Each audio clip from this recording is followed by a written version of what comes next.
Startup ecosystem के मामले में हमारा भारत यूएस और चाइना के बाद दुनिया की 3rd लार्जेस्ट कंट्री बन गया है, जहां हर महीने 3 नए यूनिकॉर्न स्टार्टअप शुरू होते हैं। अब अगर हम आज से 6 साल पहले यानी 2016 में स्टार्टअप्स की संख्या को देखें तो वो थी 417, जो आज 2022 में बढ़कर 72,993 हो गई है। अब इसी से आप अंदाजा लगा सकते हैं कि देश में स्टार्टअप्स कितनी तेजी से बढ़ रहे हैं। हालांकि इस ग्रोथ के पीछे एक बहुत बड़ी डार्क साइड भी है, क्योंकि यहाँ स्टार्टअप्स की संख्या जितनी तेजी से ग्रो कर रही है, उनका फेलियर रेट भी उतना ही ज्यादा है। आपको जानकर हैरानी होगी कि इंडिया के हर 100 स्टार्टअप्स में से 82 फेल हो जाते हैं और सिर्फ 18 ही मार्केट में सरवाइव कर पाते हैं। तो आखिर क्या है इन स्टार्टअप्स के फेल होने की असल वजह, और क्यों कुछ एक्सपर्ट्स का मानना है कि आने वाले सालों में इंडिया के 90% से भी ज्यादा स्टार्टअप्स बंद हो सकते हैं। आइए डिटेल में समझते हैं। But now the mood is changing. Indian startups are now staring at a long and gloomy winter.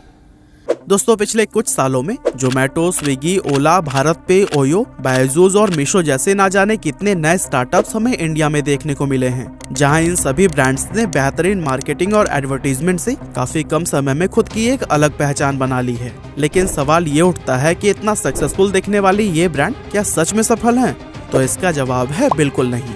आपको जानकर हैरानी होगी कि बड़े बड़े स्टार्टअप्स जिन्हें आज तक हम सक्सेसफुल मानते थे, उनमें से ज्यादातर हैवी लॉस फेस कर रहे हैं। और इन्हीं लॉसेस की वजह से अभी कुछ महीने पहले ओला ने अपने 2100, ब्लिंकिट ने 1600, अनअकैडमी ने 1150 और व्हाइट हैट जूनियर ने 1000 एम्प्लॉइज को बाहर का रास्ता दिखा दिया है। इसके अलावा कार्स24, मीशो, एमपीएल, उड़ान और वेदांतो जैसे स्टार्टअप्स भी अपने एम्प्लॉइज की छटनी में लगे हुए हैं। कुल मिलाकर देखें तो पिछले कुछ महीनों में अलग अलग स्टार्टअप्स ने 17,604 एम्प्लॉइज को फायर कर दिया है, और आने वाले टाइम में कंपनीज 60,000 और भी एम्प्लॉइज को नौकरी से निकाल सकती हैं, जो कि वाकई अपने आप में एक बहुत बड़ा मैटर ऑफ कंसर्न है। लेकिन अभी भी अगर हम सोशल मीडिया या टीवी खोलकर देखें तो वहां धड़ाधड़ इन यूनिकॉर्न स्टार्टअप्स के ऐड दिखाई देते हैं, और उनसे जुड़े सिर्फ पॉजिटिव न्यूज ही हर जगह हमें सुनने को मिलते हैं। यहाँ तक कि आए दिन इन कंपनीज को करोड़ों रुपए की फंडिंग भी रिसीव होती है, जिसे देखकर कोई भी यह अंदाजा नहीं लगा सकता कि ये कंपनीज भारी लॉसेस का सामना कर रही हैं। यहाँ तक कि 2021 में मीशो को 498 करोड़, ओला को 17,453 करोड़, जोमेटो को 812 करोड़ और स्विगी को 1616 करोड़ रुपए का भारी नुकसान झेलना पड़ा। यहाँ तक कि लॉस करने वाली कंपनीज की इस लिस्ट में ओयो का नाम भी शामिल है, जिसे लास्ट फाइनेंशियल ईयर में 3,944 करोड़ रुपए का लॉस हुआ। अब आपने ये बहुत बार सुना होगा कि एडटेक इंडस्ट्री इस टाइम ट्रेंड में है, लेकिन अगर हम नंबर्स पर गौर करें ना तो पिक्चर कुछ अलग ही दिखाई देती है। अनअकैडमी, वेदांतु, बायजूस और अपग्रेड जैसे लगभग सभी एडटेक कंपनीज जबरदस्त लॉस में देखने को मिल रहे हैं, और यही वजह है कि भारत में अब नए स्टार्टअप्स को इन्वेस्टर्स मिलने भी काफी कम हो गए हैं। जापानीज कंपनी सॉफ्ट बैंक, जो इंडिया का सबसे बड़ा इन्वेस्टर है, पिछले साल उसे $26.2 बिलियन का बड़ा लॉस हुआ था, जिसके बाद से अब इस कंपनी ने इंडिया में पहले के मुकाबले सिर्फ आधा अमाउंट ही इन्वेस्ट करने का फैसला किया है। ठीक इसी तरह कई और इन्वेस्टर्स भी इंडियन स्टार्टअप्स में पैसा लगाने से कतराने लगे हैं। ऐसे में इन स्टार्टअप्स के पास पैसे पाने का सिर्फ एक तरीका बचा है, और वो है आईपीओ लाना। इसी वजह से पिछले साल कई यूनिकॉर्न कंपनीज खुद को स्टॉक मार्केट में लिस्ट करती हुई दिखाई दी हैं। फॉर एग्जाम्पल 28 अक्टूबर 2021 को नायका 1125 रुपए के प्राइस पर अपना आईपीओ लेकर आया था, लेकिन पिछले एक साल के अंदर इसके शेयर प्राइस में 52.18% की गिरावट देखने को मिली है।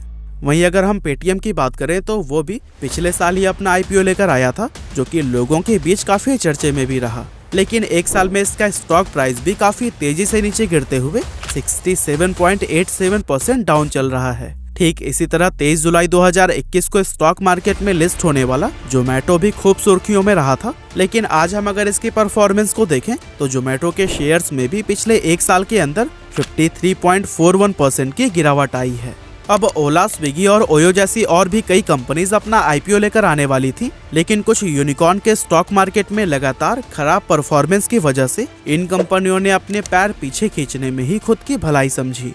अब अगर हम बात करें कि आखिर इन स्टार्टअप्स के फेल होने की वजह क्या है, तो आपने भी देखा ही होगा कि चाहे जोमेटो हो या फ्लिपकार्ट, ओला हो या नायका, ये एक के बाद एक नए नए ऑफर्स दिए जा रहे हैं और अपनी एडवर्टाइजिंग पर दोनों हाथों से पैसे लुटा रहे हैं। असल में इस तरह की कंपनीज का पहला मकसद एक बहुत बड़ा कस्टमर बेस क्रिएट करना होता है और इसके लिए वो अपने कस्टमर्स को एक से बढ़कर एक ऑफर्स का भी लालच देते हैं।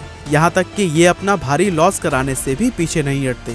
एक तरह से देखें तो ये जियो वाली स्ट्रैटेजी अपना रहे हैं, जहाँ पर फ्री का लालच देकर पहले लोगों को अपने प्रोडक्ट या सर्विस का आदी बना लिया जाए और फिर उसके बाद से उनसे प्रॉफिट कमाया जाए। ऐसे में कस्टमर्स भी इन फ्री की सर्विस को खूब एंजॉय कर रहे हैं, लेकिन कंपनीज के लिए प्रॉब्लम यह है कि जैसे ही ये ऑफर देना बंद करते हैं वैसे ही लोग उनके प्रोडक्ट या सर्विस को खरीदना बंद कर देते हैं, क्योंकि ज्यादातर यूनिकॉर्न बिजनेसेस उन्हीं आइडियाज पर ही काम कर रहे हैं जिस पर पहले से ही कई सारी कंपनीज मौजूद हैं।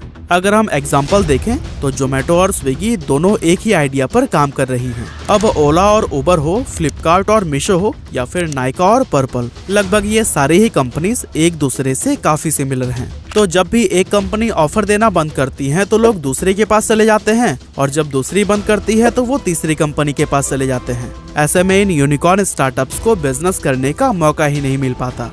इस सब के अलावा इन कंपनीज के बीच रैंक 1 की पोजीशन पर आने की एक अलग ही होड़ मची हुई है। भले ही ये लॉस मेकिंग कंपनी है, फिर भी इन्हें खुद को सबसे बड़ा साबित करना है और खुद का सबसे बड़ा कस्टमर बेस बनाना है।